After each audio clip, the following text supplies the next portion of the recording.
If you also look at the outside research, obviously as a research organization, we do a lot of our own first line research, but we respect a lot of other sources as well. And so in a PwC survey of 1,150 CEOs, they talk about the ability to adapt to change becoming a key source of competitive advantage.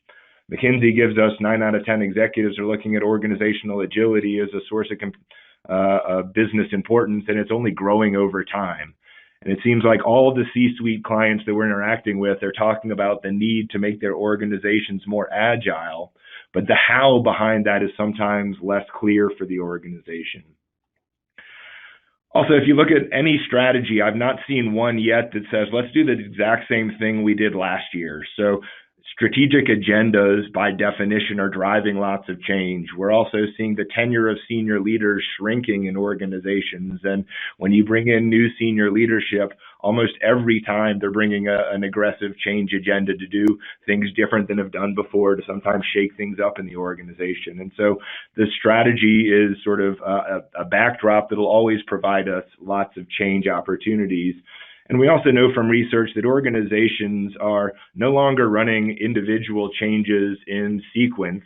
We're often seeing multiple changes running concurrently that have an overlapping impact on a lot of the different groups in the organization. So from a Prosci research perspective, we talk about this as change saturation.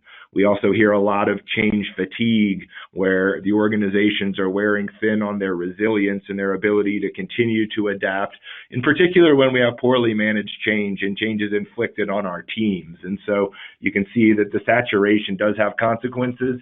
It starts at the individual level, and we can measure that through things like engagement.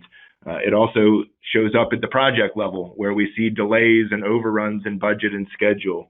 And ultimately, organizations suffer when we oversaturate the system, and we get a lot of measurable elements that are hard. We also have a lot of soft impacts where we leave scar tissue in the organization.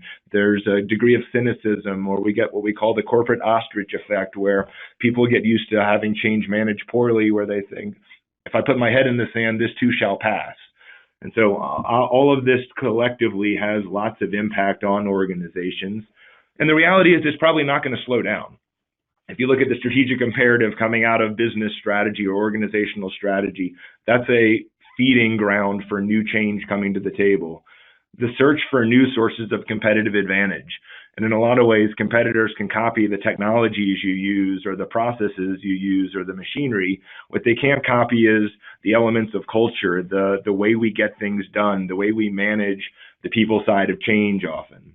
But we do know that the better we do this, and we do it individually on one project and it works, the cumulative benefits of doing it effectively on more parts of our change portfolio multiply the benefits we're after. And ultimately, if we're able to create a common approach, a common language around change, we're going to make change easier both today and well into the future.